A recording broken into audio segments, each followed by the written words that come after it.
श्री नवनाथ भक्तिसार अध्याय 20वा मैनाकिनीचा पूर्ववृत्तांत चलो मच्छिंदर गोरखाया.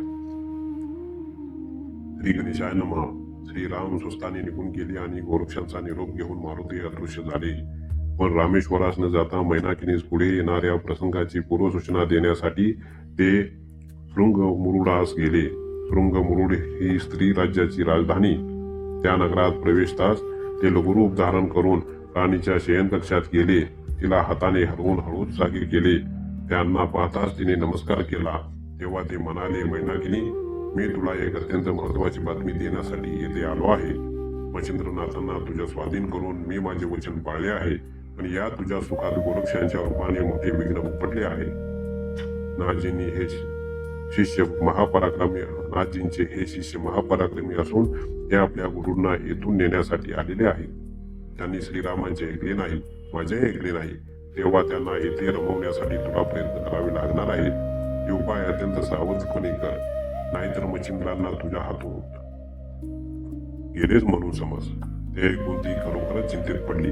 पण तरीही मारुतीचा यथायोग्य सन्मान करून तिने त्यांना निरोप दिला.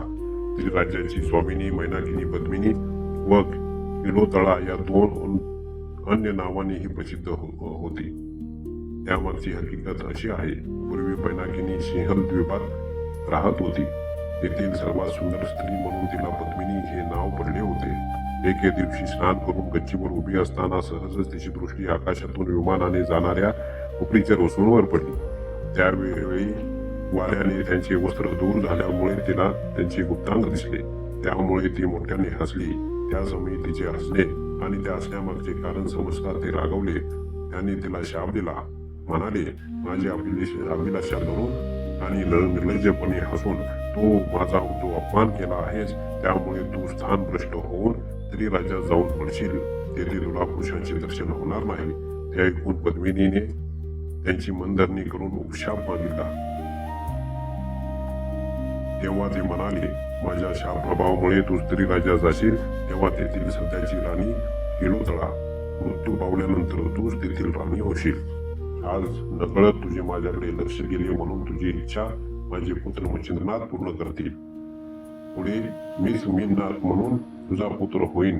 त्यासाठी तुला मारुतींना प्रसन्न करून घ्यावे लागेल. ते प्रसन्न झाल्यावर तू त्यांच्याकडे विशेष सुखाची मागणी कर.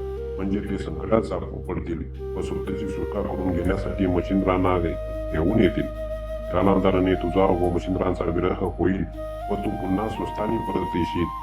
ते ऐकून पद्मिनीच्या मनावरील दडपण दूर झाले. उपरीचर वसू आपल्या मार्गाने निघून गेले.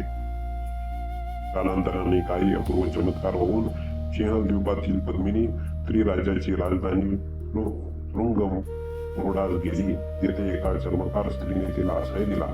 पद्मिनी तिला स्वयंपाकात व व्यवसायात मदत करू लागली.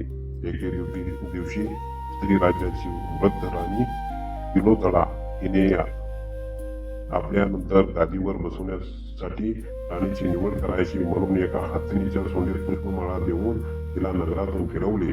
तिने पद्मिनीच्या गळ्यात माळ घातली. तेव्हा सर्वांनी तिच्या नावाचा जय जयकार केला आणि तिला वाजत गाजत राजवाड्यात नेऊन सिंहासनावर बसवले. अशा प्रकारे राज्यप्राप्तीनंतर पद्मिनीने पूर्वीच्या राणीचे नाव धारण केले. मग तिने घोर तपाने मारुतींना प्रसन्न करून घेतले. त्यांनी मच्छिंद्रांना त्या ठिकाणी आणले. त्यांच्यापासून तिला मीनाथ नावाचा पुत्र झाला. आता वशु शापानुसार तिची व मच्छिंद्रांची ताटातूट होण्याची घडी निकट आली होती. कारण त्यांचे शिष्य गोरक्ष त्यांना नेण्यासाठी स्त्री राज्यात येऊन धडकले होते. चलो मच्छिंदर गोरखाया. इकडे मजल दर मजल करत कलिंगा शृंग मुरुडास आली. तेथे ती सर्व मंडळी एका धर्मशाळेत उतरली. कलिंगेने सभास्थानी जाऊन मैनाकिनी व मच्छिंद्रांची भेट घेतली आणि त्यांची स्तुती करून येण्याचे प्रयोजन सांगितले. तेव्हा राणीने त्याच रात्री तिच्या नृत्य गायनाचे आयोजन केले. सायंकाळी नर्तकींचा जो जसा उत्तम साज शृंगार करून राजवाड्यातील शृंगारलेल्या सभा मंडपाकडे निघाला. तेव्हा गोरक्षही स्त्रीवेश धारण करून त्यांच्या समवेत निघाले.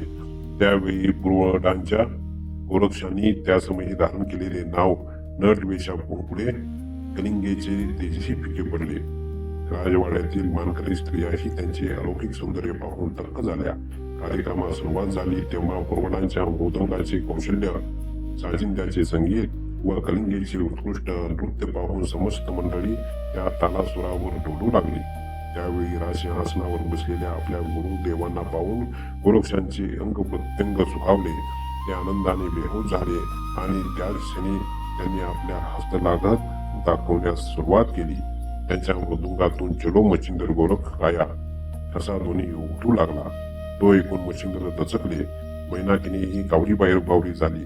त्या नादाने बहरलेले रंग देवता कोमेजून गेली. काही वेळाने तो ध्वनी प्रौढांच्या मृदुंगातून येत असल्याचे जाणून राणीने त्यांना एकांतात नेऊन त्यांची चौकशी केली. तेव्हा त्यांच्या रूपातील गोरक्षांनी आपले खरे स्वरूप प्रकट केले. ही गोष्ट मच्छिंद्रांना कळताच त्यांनी गोरक्षांना मिठीच मारली. कलिंगेची सन्मानाने बोलवण केल्यावर नाथजींनी आपल्या शिष्योत्तमांकडून सर्व इतिवृत्त जाणून घेतले. ते ऐकून त्यांना अश्रू आवरेना.